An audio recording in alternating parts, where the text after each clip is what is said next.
네, 슬기로운 라디오 생활 2부, 목요일 2부는 알아두면 돈이 되는 노동법 I don't know 시간입니다. 2주 노동자를 대상으로 코로나19 진단검사를 강요한 일부 지자체의 행정명령에 대해서 외국인에 대한 차별적 조처라는 국가인권위원회의 판단이 나오면서 행정명령을 권고로 변경한 일이 있었는데요. 이렇게 코로나19로 인해서 직장 생활에서 억울하거나 곤란한 상황을 만나게 되기도 합니다. 자, 오늘은 코로나19로 인해 직장에서 벌어지고 있는 일들과 해결 방안에 대해 알아보는 시간을 마련했습니다. 자, 방송 들으시면서 이 주제 외에도 좀 어려움 겪고 있다 하시는 분들은 단문 50원, 장문 100원의 유료 문자 샵 0945번, 또 YTN 라디오 유튜브 애플리케이션 댓글창 이용하시면 김효신 노무사께서 잘 상담을 도와드리도록 하겠습니다. 자, 소나무 노동법률사무소 김효신 노무사와 오늘도 함께하겠습니다. 안녕하세요. 네, 반갑습니다. 예, 2부 들어가기 전에 그 퀴즈 매번 드리고 가거든요. 아, 네. 예, 근데 뿔 쓰고 있네요. 예, 오늘 한일전이 있다고 해서 아, 예, 특별하게 저도 뿔을 썼습니다. 예, 네. 화면으로 지금 보이는 라디오로 네. 보고 있는데 네네. 뭐랄까요, 이런 말씀 드리면 실례지만 네. 굉장히 귀여우십니다. 아, 네, 감사합니다. 자, 퀴즈 한 번 더 나갈게요. 자, 역대 한일전에서 가장 많이 골을 넣은 선수는 누굴까요? 박문성 위원의 힌트는 차두리의 아버지였습니다. 자, 단문 50원, 장문 100원의 유료 문자 샵 0945번으로 보내주시면 되는데요. 김효신 노무사 따로 힌트 준비돼 있나요? 아, 한번 내볼까요, 저도? 예, 예. 예, 기대되는데? 네, 예, 호랑이다. 아, 이런 건 안 됩니까? 중간에 호랑이가 있어가지고. 아, 뭡니까 이게? 죄송해요. 예. 아, 너무 구식인가 봅니다, 지금. 예. 아, 예. 예. 깜짝 놀랐네, 힌트 진짜. 예. 아, 왠지 이분 이름이 엄청 좋으신 것 같아요, 진짜. 지금 예. 보니까. 예. 아, 그만하세요. 밖에서 제작진이 네. 이래서 공부 잘하는 사람 싫다고 하잖아. 아, 죄송합니다. 예. 자, 먼저 최근 문제가 되고 있는 게 네. 코로나19 완치자와 그 격리 해제자에 대한 불이익이 지금 보고가 되고 있습니다. 네. 이게 어떤 내용입니까? 아까도 뭐 말씀해 주셨지만 외국인 노동자들에 대한 그 코로나 검사도 그렇고요. 예. 지금 완치되셔서 퇴하신 분이나 격리 해지되신 분들에 대한 우리의 뭐 감수성이라 할까요? 그런 게 좀 많이 부족한데요. 뭐 퇴원하거나 격리 해제됐으면 당연히 믿고 그냥 정상적으로 일상 일터로 복귀를 시켜 주셔야 되는데 그렇지 예. 않고 뭐 별도의 완치 확인서를 받아와라, 아니면 뭐 퇴사해라, 뭐 이런 종용 사례가 빈번히 보고되고 있다고 합니다. 그래서 이것도 국가에서도 이걸 뭐 캐치를 해서 예. 지난주에 중앙재난안전대책본부에서 뭐 완치자와 격리자들에 대한 종합대책을 발표하기에 이르렀습니다. 그러니까 코로나19 감염돼서 치료받고 완치했는데도 불구하고 회사에서 지금 네. 불이익을 주는 거군요. 한마디로. 네, 그렇죠. 예. 네. 자, 직장에서 코로나19 완치자들에게 복귀할 때 PCR 음성 확인서를 요구를 하고 또 제출하지 않으면 복직을 이렇게 받아주지 않는 일도 있다고 하는데요. 네. 이게 법적으로 가능한 겁니까? 네, 왜냐하면 법적으로는 안 되죠, 사실. 왜냐하면 예. 완치가 됐다는 걸 국가에서 확인해 줬는데 그렇습니다. 네, 회사에서 할 수는 없는데 이게 왜 그런가 하면 우리가 너무 규정들에 얽매여 있어서 그래요. 회사의 규정이나 어떤 근로계약서 보면 복직할 때 뭐 병가를 써서 병으로 복직할 때는 그의 확인하는 의사 진단서나 더 그런 소견서 같은 걸 원하고 있거든요. 그래서 그걸 받아오라는 입장에서 계속 요구하고 되는데요. 예. 이게 워낙 좀 문제화되고 있으니까 지금 격리 해제 확인서에서 이제 그 국가에서 그 격리 해제자는 감염 전파가 우려가 없고 PCR 음성 확인서는 불필요하다는 문구를 꼭 넣어줘서 발급해 주기로 했습니다. 아, 그렇군요. 네, 그래서 이걸 제출하시면 될 것 같아요. 이제. 네.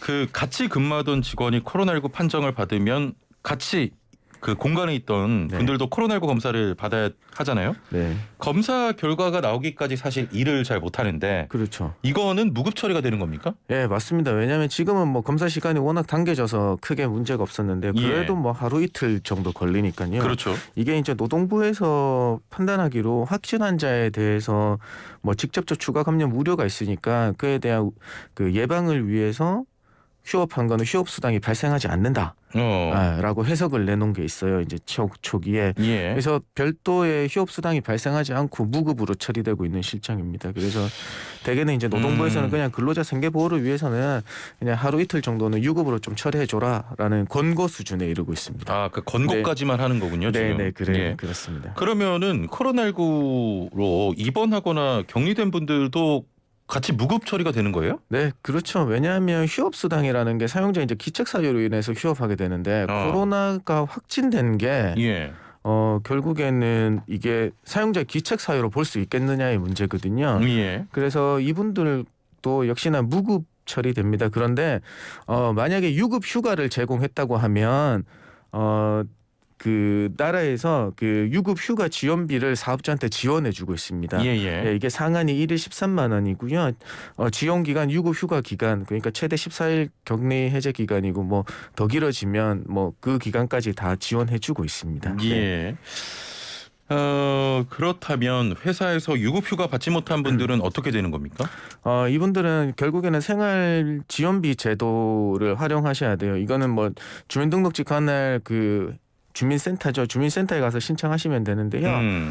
아까 말씀드린 그 회사에서 유급 휴가비를 지원받으면 중복 지원되는 건 아니고요. 예. 4인 가족 기준으로 월 최대 126만 6천 원 정도 지원되고 있습니다. 예. 그래서 요거는 자가 격리되시면 최대 14일만 최대 지원되거든요. 그래서 만약에 11일 정도 뭐 격리 기간이 조금 더 짧다 하면 일할 계산해서 지급되고 있습니다. 아, 그렇군요. 네. 4인 가족 기준 1,266만 원 정도네요. 아니요. 그렇진 않습니다. 너무 예. 많이 주시는데요.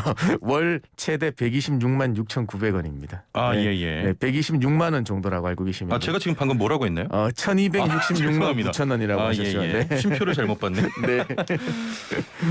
간혹 그 회사의 자체 판단으로 직원을 출근시키지 않는 경우도 있는데 네. 이때는 뭐 유급이죠? 네, 이 경우는 당연히 유급인데요. 예. 우리 100% 유급이 아니라 휴업 수당이라는 게 1급 뭐 평균 임금의 70%, 1급의 70% 정도 70% 받을 수 있다라고 생각하시면 됩니다. 아, 100%는 아니고. 네, 100%는 아닙니다. 70%. 네, 뭐 일을 안 쓰는 거는 다 드릴 수 있는 겁니다. 예. 네.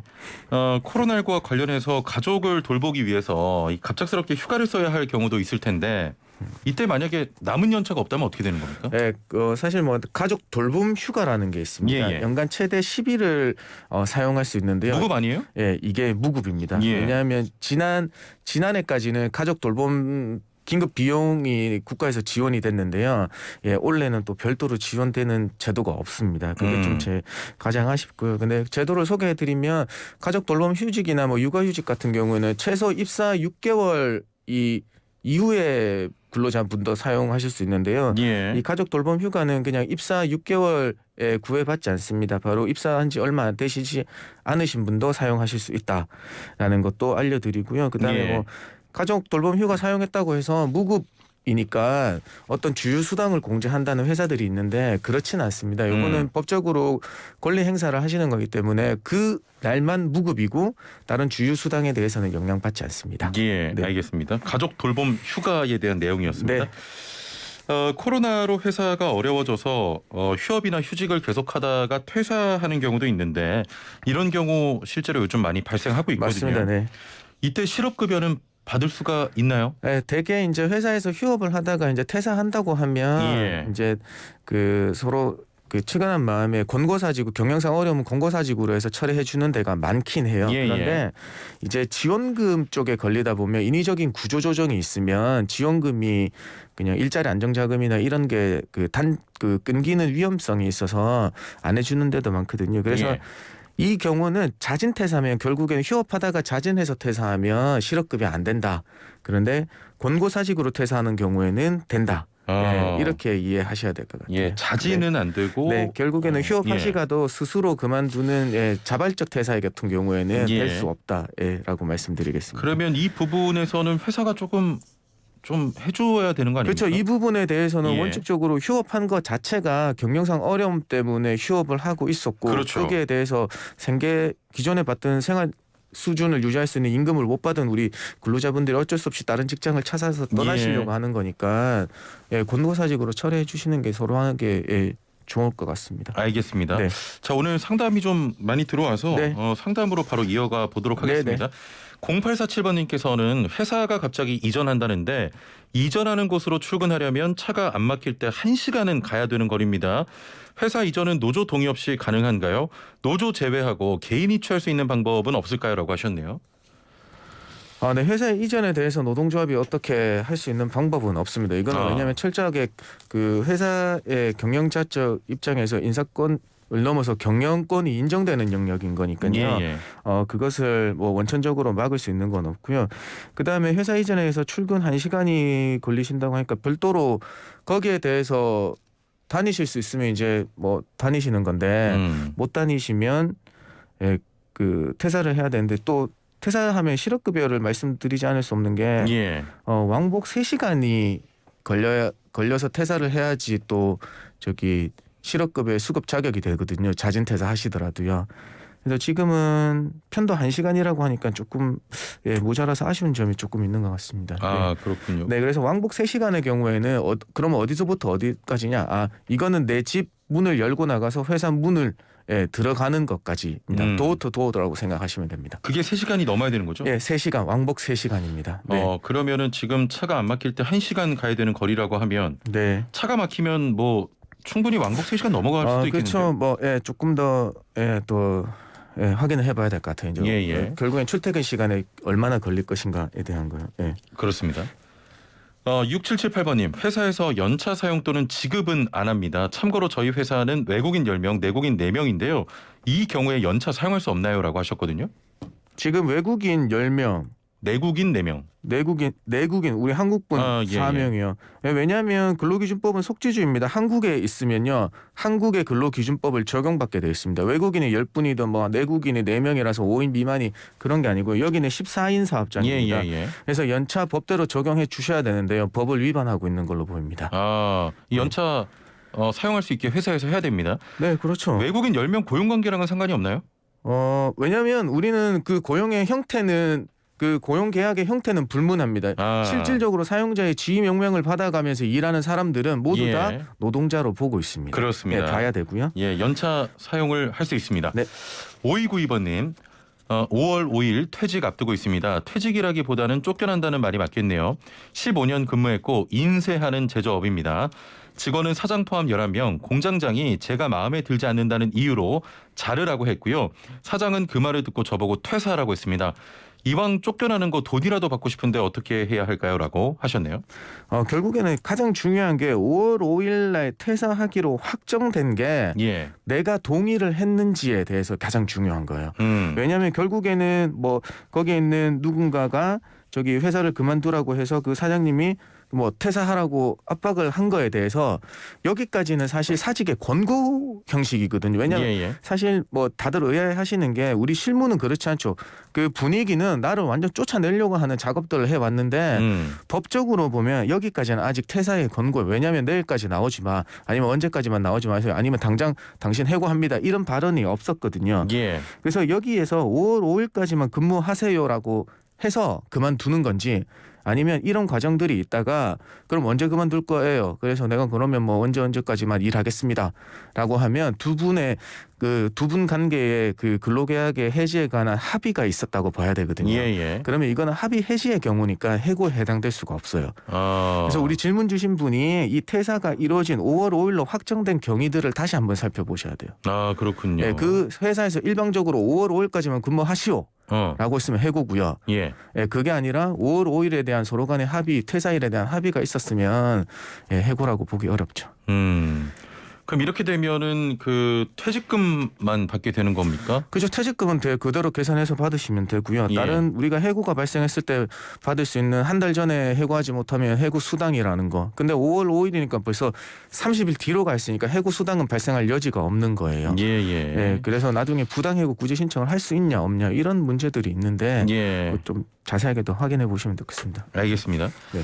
애플리케이션으로 준이찬이 파파님께서는 근로자 사정으로 한두 달 무급 휴가를 가면 사대보험은 어떻게 처리됩니까? 라고 하셨네요. 사대보험은 휴직 신고를 하시면 돼요. 그래서 고용산재보험 같은 경우는 휴직 신고하시면 휴직일로부터 복직일까지에는 그 고용산재보험료가 부과되지 않고요. 예. 건강보험료 같은 경우에는 납부 예외 신청을 하시면 돼요. 대신에 납부 예외 신청을 하면 직장 가입자로서 자격이 유지되니까 나중에 복직하셨을 때 질병휴직이면 50%를 내셔야 되고요. 예. 그다음에 국민연금 같은 경우에는 여기도 역시나 납부 예외를 하시면 되니까 그 기간만큼은 나중에 연금을 받을 때 기간에서 빠지고요. 그 지금의 소득에 대한 예. 연금 보험료도 그 기간만큼 내지 않으셔도 됩니다. 예. 자, 마지막으로 짧게 네네. 단답형으로 네네. 여쭤보겠습니다. 네. 3168번님. 남편이 요양보호사인데요. 코로나 때문에 일을 하다 쉬고 있습니다. 실업급여 받을 수 있나요? 지금은 안 됩니다. 예, 그 퇴사의 경위가 자진 퇴사냐 아니면 공고사직이냐에 따라서 달려 있습니다. 예, 알겠습니다. 네. 자, 오늘 말씀 여기까지 듣도록 하겠습니다. 감사합니다. 네, 고맙습니다. 네, 지금까지 소나무 노동법률사무소 김효신 노무사와 함께했습니다.